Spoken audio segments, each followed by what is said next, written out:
Bienvenue dans ce nouveau décryptage. Aujourd'hui, on va plonger dans les rouages de la politique de communication des entreprises. Et oubliez l'idée que ce n'est qu'une simple affiche publicitaire collée dans la rue ou un spot à la télé. En réalité, il faut vraiment voir ça comme une boîte à outils ultra stratégique. C'est littéralement l'arsenal complet qu'une marque va déployer pour tisser des liens, informer et au final assurer sa survie et son succès. Alors, au programme pour décortiquer tout ça, on va suivre 6 étapes clés. 1. Comprendre les bases de la communication stratégique.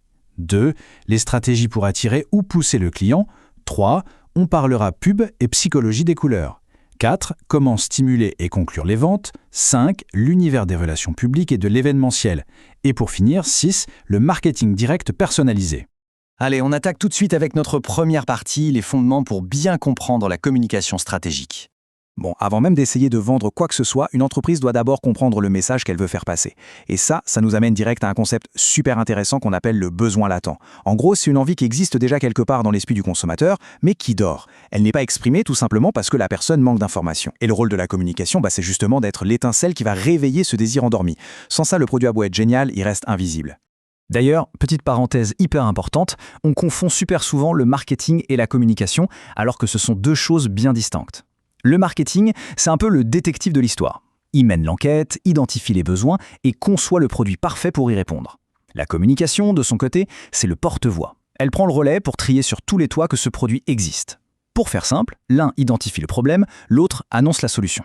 Et pour annoncer cette solution efficacement, la communication ne fonce pas tête baissée. Elle suit une logique en 3 étapes bien précises. D'abord, l'objectif cognitif. L'idée, c'est juste de faire connaître le produit. Ensuite, on passe à l'affectif. Il faut le faire aimer, créer un vrai lien. Et la dernière étape, la plus cruciale, l'objectif conatif. C'est ce qui va pousser à l'action, à l'achat. Donc on résume, faire savoir, faire ressentir, et boum, faire agir. Ce qui nous amène à notre deuxième axe, les stratégies pour attirer ou pousser, en d'autres termes, la dynamique du marché. Une fois que les bases sont posées, l'entreprise doit choisir dans quel sens elle veut faire circuler son message. Et là, on a 2 grandes écoles, les stratégies pull et push. La stratégie pull, c'est vraiment l'attraction. On va parler directement au consommateur final. On le séduit tellement que c'est lui qui va se lever de son canapé pour aller réclamer le produit en magasin. On le tire vers nous. À l'inverse, la stratégie push, c'est la force de frappe. L'entreprise va utiliser ses distributeurs, ses grossistes, pour littéralement pousser le produit sous le nez du client en rayon. Attraction d'un côté, pression de l'autre. On passe à notre troisième point, la publicité et la fameuse psychologie des couleurs, ou l'art subtil de persuader. La pub, on est bien d'accord, c'est l'outil par excellence pour toucher les masses, en payant bien sûr. Mais attention, ça ne se fait absolument pas au hasard. Une campagne qui cartonne, elle repose sur une règle en béton, la règle des 6 M. Il faut définir son marché, donc la cible, sa mission, les objectifs, le moyen, c'est-à-dire le budget, le message qu'on veut faire passer, les médias qu'on va utiliser et enfin la mesure pour savoir si ça a marché. C'est simple, si un seul de ces M passe à la trappe, toute la campagne risque de s'effondrer. Et au cœur de ce message publicitaire, il y a un élément totalement silencieux, mais d'une puissance incroyable, la couleur. Regardez un peu comment ça marche, c'est fascinant. Le rouge, par exemple, ça hurle l'énergie, la passion. C'est parfait pour déclencher un achat coup de cœur. Le bleu, lui, il murmure la confiance, la fiabilité. C'est pour ça que toutes les banques l'adorent. Le vert, forcément, on pense tout de suite à l'écologie ou à la nature. En fait, chaque teinte que vous voyez sur une affiche a été choisie millimètre par millimètre pour déclencher une émotion très très précise chez vous.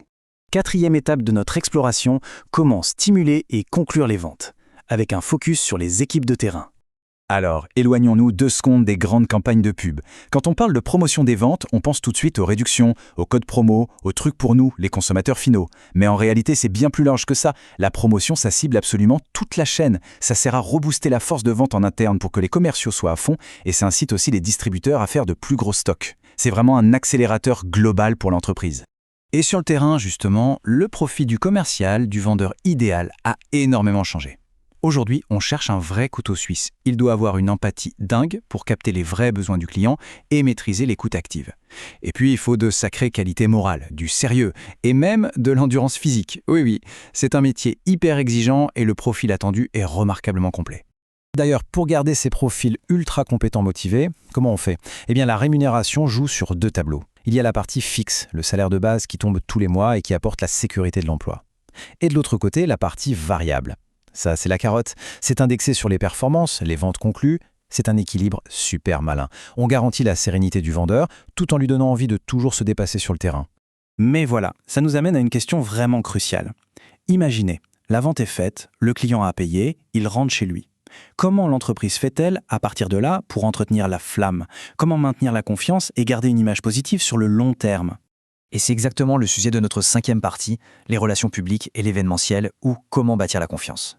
C'est là que les fameuses RP, les relations publiques, entrent en scène. Et elles travaillent souvent dans l'ombre. Leur job, ce n'est pas du tout de faire grimper les ventes dans la minute, non. Leur objectif, c'est d'installer un climat de confiance en béton armé et de forger une image institutionnelle irréprochable. Ça marche vers l'extérieur, avec la presse et le grand public, mais aussi en interne, pour souder les équipes. C'est littéralement le bouclier protecteur de la marque. Et pour construire cette image, les marques aiment bien s'associer à des événements.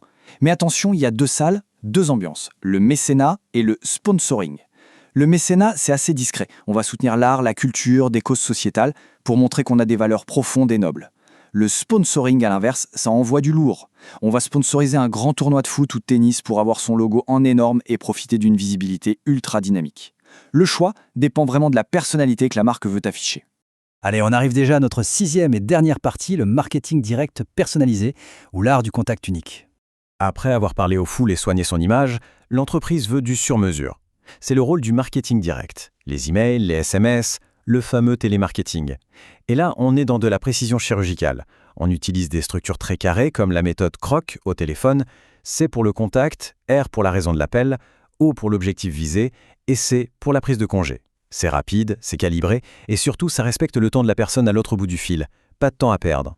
Si on devait retenir une seule chose de toute cette exploration, c'est que la communication stratégique, c'est tellement plus que de la simple vente.